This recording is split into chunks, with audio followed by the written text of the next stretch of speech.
Prepare IAS coaching के YouTube channel पर आपका स्वागत है। स्पेक्ट्रम की सीरीज जो हमने शुरू की है उसमें कल हम लोगों ने चैप्टर नंबर 1 किया था। आज हम लोग चैप्टर नंबर 2 और चैप्टर नंबर 3 के क्वेश्चंस को लेंगे। आई होप आप लोगों ने आज इसको तैयार कर लिया होगा। क्वेश्चंस के डिस्कशन के साथ आपका रिवीजन हो जाएगा। कल हम लोग चैप्टर नंबर 4 लेंगे। आज क्वेश्चंस थोड़े से ज्यादा हैं क्योंकि 2 चैप्टर हैं, करीब 20 क्वेश्चंस बने हैं और उस पर हम लोग चर्चा करेंगे। तो क्वेश्चंस को स्टार्ट करते हैं। पहला क्वेश्चन जो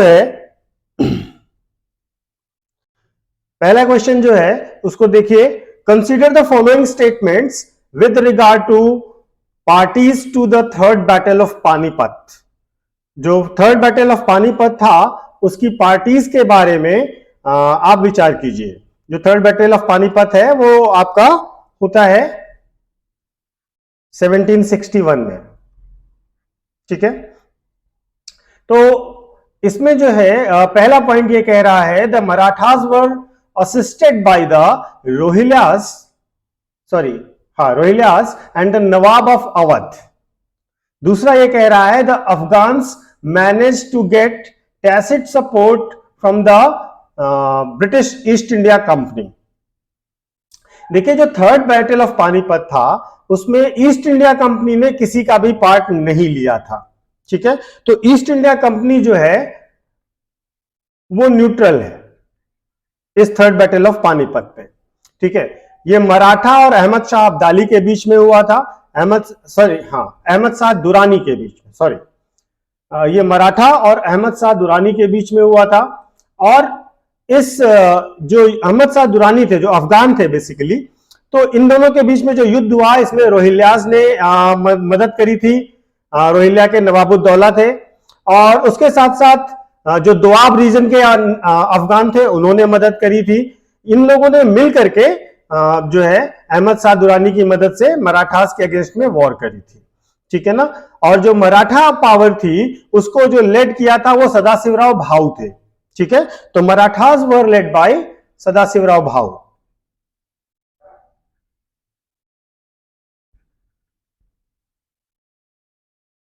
सदाशिवराव भाऊ की अध्यक्षता में, नेतृत्व में इन लोगों ने युद्ध किया था, लेकिन ब्रिटिशर्स इसकी पार्टी नहीं थे। तो जो पहला है उसमें दोनों ही स्टेटमेंट गलत हो जाएंगे और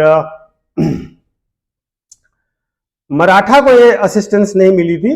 जो रोहिल्यास की मदद थी वो अफगान को मिली थी। तो पहला स्टेटमेंट भी गलत है और दूसरा भी गलत है, तो इसलिए इसमें आप डी लगाइए। क्वेश्चन नंबर 2 पर आते हैं। With the reference to the decline of Mughal Empire, consider the following statements. Mughal empire के संदर्भ में निम्न कथनों पर विचार कीजिए। मुगल एम्पायर के डिक्लाइन के संदर्भ में, ठीक है। पहला, पॉलिटिकल इंस्टेबिलिटी यानी कि राजनीतिक अस्थिरता। दूसरा, expansionist military campaigns of Aurangzeb in the Deccan religious in the Deccan, ठीक है, ठीक है। In the Deccan, actually typing की मिस्टेक है, यहां पर आपका रिलीजियस पॉलिसी ऑफ औरंगजेब ये गलत हो गया है, इसको काट दीजिए। पॉइंट नंबर 4 है रिलीजियस पॉलिसी ऑफ औरंगजेब और चौथा है जागीरदार क्राइसिस, ठीक है। तो देखिए, जो मुगल एम्पायर का डिक्लाइन होता है, पहली बात उसी समय से पॉलिटिकल इंस्टेबिलिटी शुरू हो चुकी होती है, ठीक है। तो ये रीजन सही है। औरंगजेब का जो डेक्कन रीजन में एक्सपेंशनिस्ट मिलिट्री कैंपेन है वो भी एक बड़ा ब्लो था मुगल एम्पायर के लिए, उसके ग्रोथ के लिए, ये भी एक रीजन है। औरंगजेब की रिलीजियस पॉलिसी जो कि बहुत फंडामेंटलिस्ट टाइप की थी, उसकी वजह से भी बहुत नाराजगी थी, ये भी एक रीजन है। और जागीरदार क्राइसिस, एक्चुअली जागीरदार क्राइसिस में क्या होता है कि बहुत ज्यादा नंबर में जागीरदार हो जाते हैं और रेवेन्यू लाइन बहुत कम बचती है, तो स्टेट के रेवेन्यू बहुत कम हो जाते हैं इसके कारण। तो जब रेवेन्यू नहीं मिल रहा है तो जाहिर सी बात है एम्पायर वीक होगा, ठीक है। तो जागीरदार क्राइसिस भी इसका एक रीजन था, ठीक है।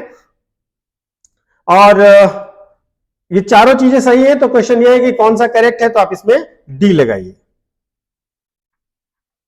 ठीक है। अगला question, with reference to Mughal court which were nobility factions present in the court. यानी कि मुगल जो दरबार था, कोर्ट मतलब यहां पर दरबार है, जो मुगल दरबार था उनमें से कौन सी नोबेलिटी यहां पर प्रेजेंट हुआ करती थी। ठीक है, तो इसमें जो है अगर हम करें ईरानी, टुरानो और राजपूत, ये सारी नोबेलिटी थी, ये तीनों पाई जाती थी। साथ साथ अफगान्स भी थे, राजपूत तो थे ही थे, अफगान्स भी थे मुगल नोबेलिटी में, तो अफगान्स भी इंक्लूडेड थे, वो एडिशनल है, लेकिन क्वेश्चन के हिसाब से यहां पर डी लगाइए। Question number 4, with reference to Jagirdar system crisis in 18th century, consider the following statement. Number 1, income from agricultural land declined. ये बात मैंने आपको बताई कि एग्रीकल्चरल लैंड की जो इनकम थी वो कम हो गई, ये मैंने अभी आपको समझा दिया, रीजन भी बता दिया। दूसरा, number of contenders to share surplus multiplied. देखिए, जो मैंने आपको जागीरदार बढ़ गए, तो जो भी आ रहा है उसके शेयर बढ़ गए, तो लोगों में जो बंटना था वो ज्यादा हो गया और स्टेट के पास पहुंचना कम हो गया। तो ये एक दूसरा बड़ा रीजन था, और ये दोनों रीजन सही है। ठीक है, और ये दोनों मैंने आपको एक्सप्लेन भी कर दिए, तो आप इसमें सी लगाइए, दोनों इनकरेक्ट पूछा है, सॉरी, तो आप डी लगाइए। ठीक है, तो आप इसमें क्या लगाएंगे, डी। हाँ, ठीक है। अब आते हैं क्वेश्चन नंबर 5 पर। With reference to rise of independent regional states during decline of Mughal empire, consider the following pairs. जो मुगल एम्पायर के समय में जो रीजनल स्टेट्स थे, उनके बारे में विचार करना है आपको। ठीक है, तो पहला है सादत खान हैदराबाद, दूसरा है जुल्फिकार खान अवध, और तीसरा है मरंद वर्मा केरला। ठीक है, करेक्टली मैच पूछा गया है आपसे। तो देखिए, हैदराबाद में जो थे वो सादत खान नहीं थे, हैदराबाद में किलकिच खान थे, जिनको आप पॉपुलरली कहते हैं नवाबुल मुल्क, है ना, नवाबुल मुल्क। तो सादत खान तो नहीं थे। और अगर हम अवध की बात करते हैं तो अवध में थे सादत खान, तो अवध वाला आप सादत खान हैं, तो ये आप लिखने की जरूरत नहीं, यहां से समझ लीजिए। ठीक है, और केरला में मरंद वर्मा है, बिल्कुल सही है। ठीक है, और इसके साथ साथ डेक्कन में जो है जुल्फिकार खान, जो नाम आपका लिखा हुआ है, ये डेक्कन में थे।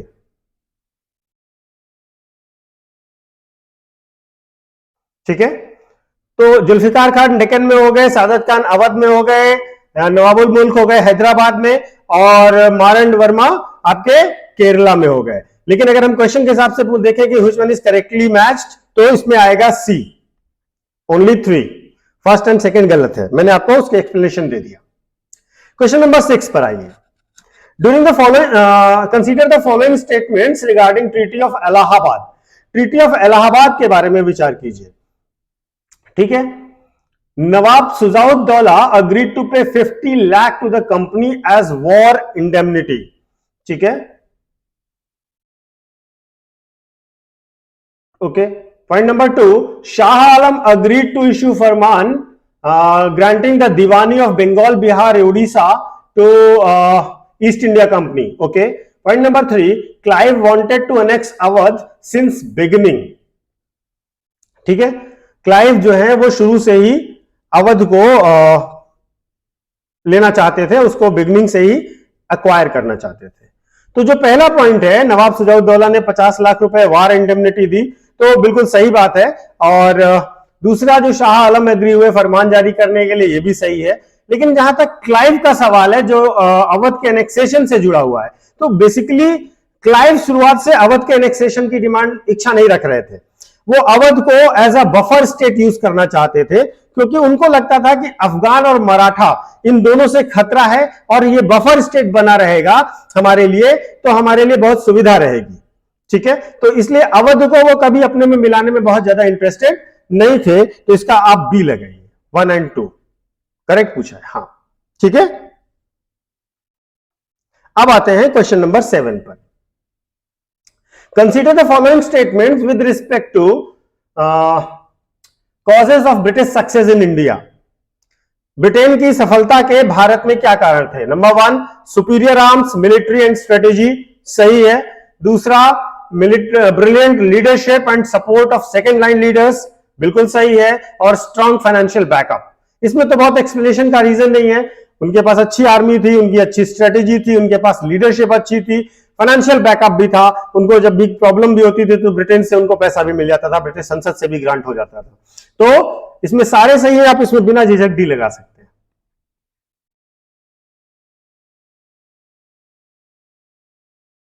ठीक है, question number 8, consider the following are which of the following are true for the battle of Plassey. Battle of Plassey, the company made rampant misuse of the trade privileges in Bengal. देखिए, जो ईस्ट इंडिया कंपनी थी उसको जो भी trade privileges मिले थे उनका खूब दुरुपयोग करती थी, और ये बहुत ही क्लियर था। Number 2, it led the foundation of British empire in India. Yes, यहां से, हालांकि ये युद्ध को प्रॉपरली युद्ध माना जाए या नहीं माना जाए इस पर डिबेट जरूर है हिस्टोरियंस में, लेकिन यहां से ब्रिटिश सुप्रीमेसी जरूर स्टैब्लिश हो जाती है। ठीक है, तो ये वाला पॉइंट आप यहां पर सही मान सकते हैं। Third point, the French were still remained major threat. देखिए, बैटल ऑफ प्लासी के आसपास जो है वो फ्रेंच बहुत बड़ा थ्रेट नहीं रह जाते हैं, वो धीरे धीरे अपने आप को बैक ऑफ कर चुके होते हैं। तो इस दौर में, बैटल ऑफ प्लासी के दौर में आते आते फ्रेंच वाला थ्रेट खत्म हो चुका है। तो इसमें पहला सही है और दूसरा सही है, बट तीसरा वाला सही नहीं है, आप इसमें ए लगाइए। Question number 9, consider the following statements regarding the battle of Buxar. Battle of Buxar के बारे में विचार कीजिए। The misuse of the company's दस्तान was the major bone of contention. ठीक है। Number 2, Mir Qasim's alliance was defeated by English forces under Robert Clive. Number 3, the supremacy of British Empire was challenged by English in this battle, Britishers in this battle. ठीक है, sorry. तो देखिए, जो दस्तान थी उसका बहुत ही ज्यादा मिसयूज कर रहे थे और नवाब इसलिए नाराज हो रहा था, ये तो आपने पढ़ा ही पढ़ा है, ये आसान सी बात है।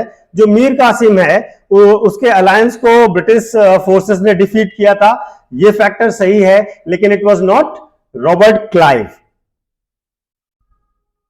It was not Robert Clive, it was Hector Munro.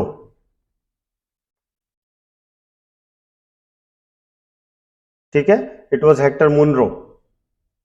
तो सेकंड स्टेटमेंट गलत हो गया। और हां, इससे एक तरीके से इनडायरेक्टली सही मुगल एम्पायर को भी चैलेंज देते हैं ब्रिटिशर्स। ठीक है, तो पहला और तीसरा सही है, दूसरा गलत है, आप ए लगाइए। Question number 10, consider the statements regarding the subsidiary alliance system. सहायक संधि या सब्सिडरी अलायंस सिस्टम के बारे में। Subsidiary alliance system was used by Lord Dalhousie to build empire in India. Okay, Satara was the first state to accept the subsidiary alliance system. ठीक है, तो जो सब्सिडरी अलायंस था वो प्राइमरली, या आप जानते भी होंगे, लॉर्ड डलहौजी के समय की बात नहीं है, इट वाज लॉर्ड वेलेस्ली। ठीक है, ये लॉर्ड वेलेस्ली का सिस्टम है सब्सिडरी अलायंस सिस्टम। तो पहला स्टेटमेंट गलत है। दूसरा, Satara was the first state to accept the subsidiary alliance. नहीं, सतारा पहला स्टेट नहीं है जिसने सब्सिडरी अलायंस को एक्सेप्ट किया है। It was Nizam of Hyderabad, sorry थोड़ा गले का प्रॉब्लम है, it was Hyderabad Nizam.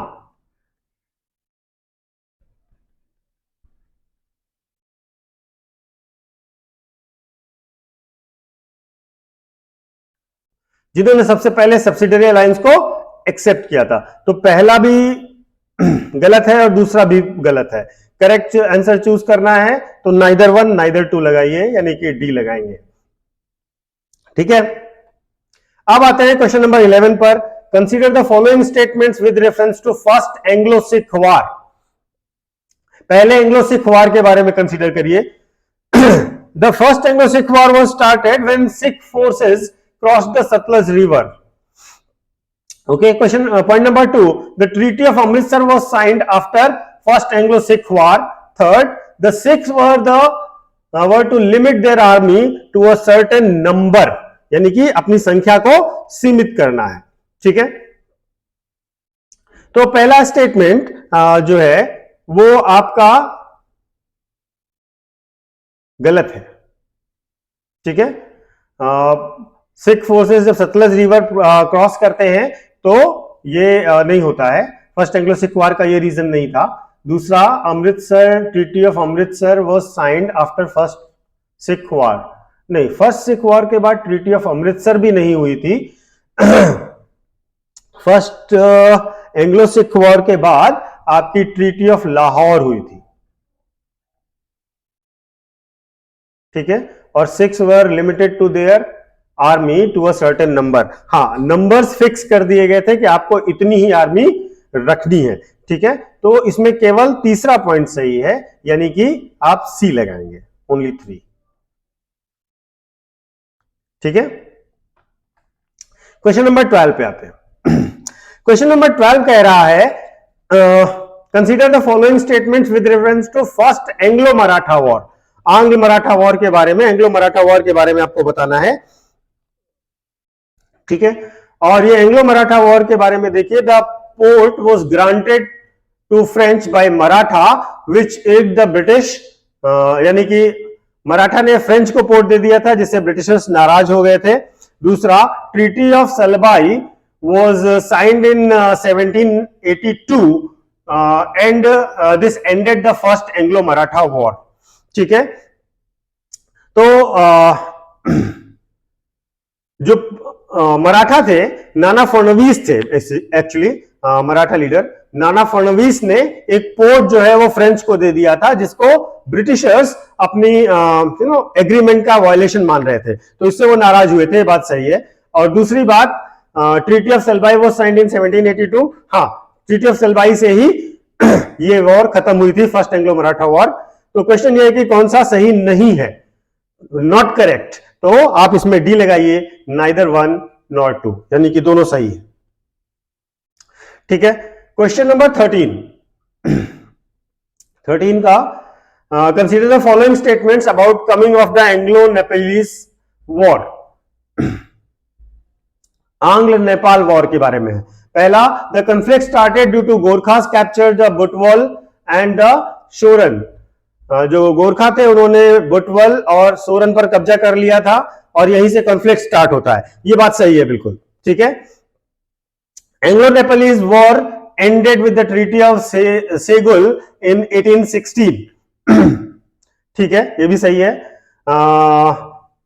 Treaty of सेगुल ही हुआ था। तीसरा, with this treaty British empire reach till eastern part of India.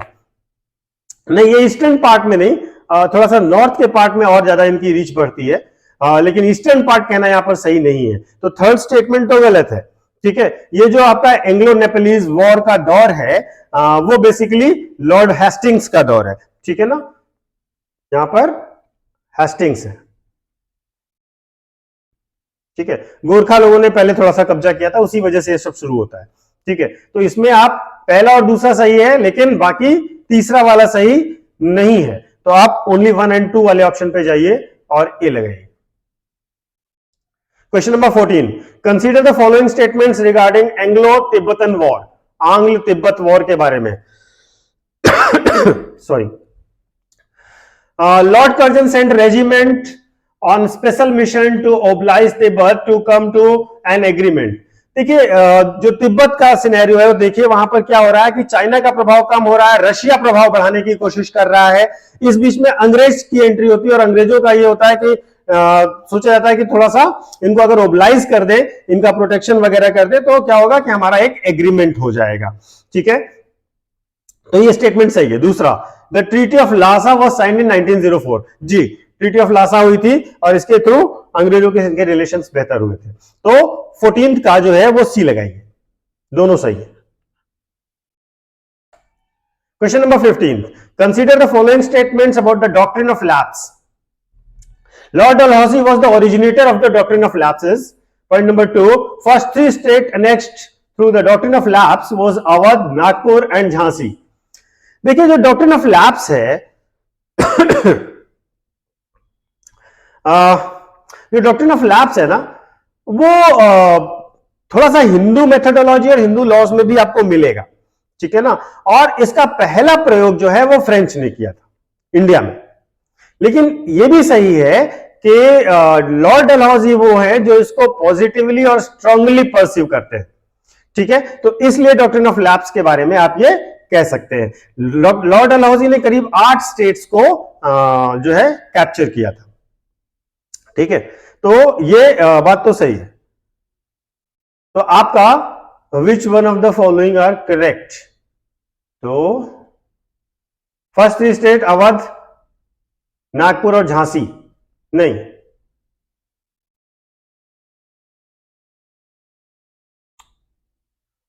First 3 states Awadh, Nagpur और झांसी है। Okay, I'm missing this point.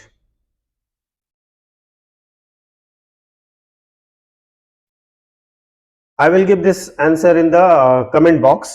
Question number 15's answer. I'm a bit confused with the 3 states annexed. First 3 states annexed. So just wait for the comment box. I will give it in the comment box. इसको skip करते हैं अभी, थोड़ा सा इसमें मैं confused हो रहा हूँ. Question number 16. क्वेश्चन नंबर 16 ये कह रहा है with the reference of Marathas administrative structure consider the following statements about doctrine of lapse. Typing mistake है, कंसीडर द फॉलोइंग स्टेटमेंट, बस यहां तक। Number 1, Chauth was a tax levied at 25% of gross revenue or produce of the conquered region। एक second, पिछले वाले question पर आइए। पिछले वाले क्वेश्चन में दूसरा पॉइंट सही है और पहला पॉइंट को हम सही नहीं मान रहे हैं क्योंकि वो फ्रेंच ओरिजिनेटेड था, तो इसमें आप बी लगाइए। दूसरा पॉइंट सही है, बिल्कुल सही है, ठीक है।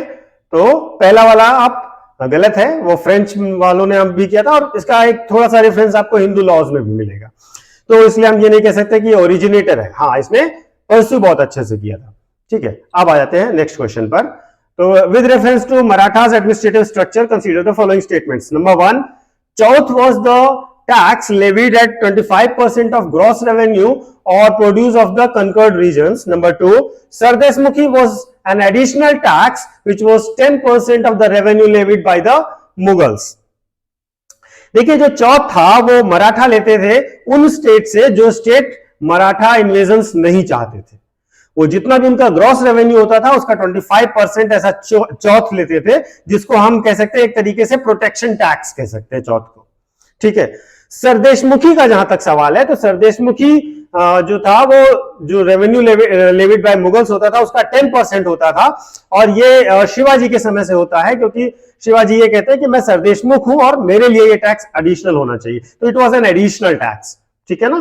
तो इस तरीके से सरदेशमुखी का कॉन्सेप्ट है। तो जो क्वेश्चन नंबर 16 है इसमें दोनों सही है, इसलिए आप इसमें सी लगाइए। अब आता है क्वेश्चन नंबर 17 पर।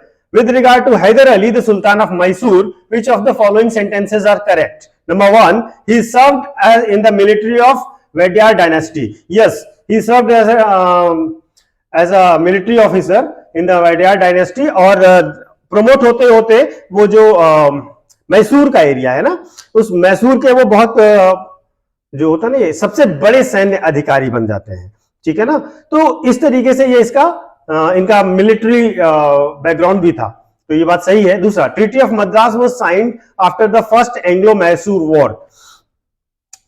बिल्कुल, फर्स्ट एंग्लो मैसूर वॉर के बाद ट्रीटी ऑफ मद्रास हुई थी। Second Anglo Mysore war was fought between Hyder Ali and British plus Nizam plus Maratha on one side, ठीक है। Second Mysore war Hyder Ali, British, Nizam और मराठा ने मिलकर के लड़ी थी, यानी एक तरफ हैदर अली थे, दूसरी तरफ ये सारे लोग थे। तीनों स्टेटमेंट सही है, तो आप इसमें डी लगाइए, सारे के सारे सही है।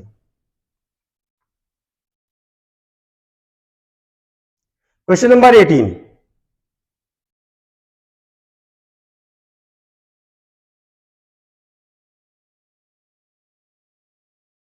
With reference to expansion of British power in India, consider the following pairs। Battle of Plassey, Mir Jafar versus Clive, third battle of Panipat, Afghan versus Marathas, battle of Wandiwash, Dalhousie versus Marathas, battle of Ambur, French versus Portuguese. ठीक है, तो battle of Plassey जो हुई थी वो मीर जाफर और Clive के against में हुई थी। ठीक है, दूसरा third battle of Panipat Afghan और मराठा के बीच में हुई थी, बिल्कुल सही है। बैटल ऑफ वांदीवॉस जो है, ठीक है ना, वो फ्रेंच और ब्रिटिश के बीच में हुई थी फ्रेंच और ब्रिटिश के बीच में हुई थी, ना कि डलहौजी और मराठा के बीच में। तो ये हो जाएगा फ्रेंच वर्सेस ब्रिटिश। ठीक है, और जो बैटल ऑफ एम्बर है वो चंदा साहब और जो कर्नाटक के नवाब थे उनके बीच में थी, मतलब लीड कर रहे थे चंदा साहब। ठीक है, तो ये वाली जो है वो चंदा साहब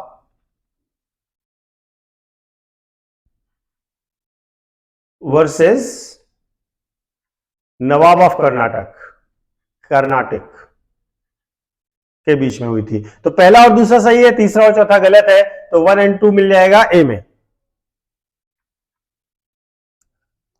क्वेश्चन नंबर 19।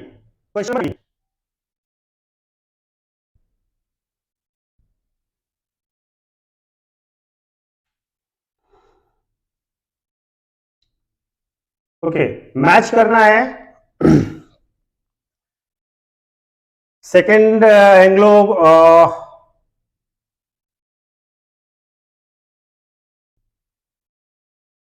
कर्नाटक वॉर। इस क्वेश्चन को स्किप करते हैं, क्वेश्चन टाइपिंग में कुछ ज्यादा ही गड़बड़ हुआ है, ये समझ में नहीं आ रहा है। 1 मिनट में देखता हूं, इसमें हम कुछ कर सकते हैं।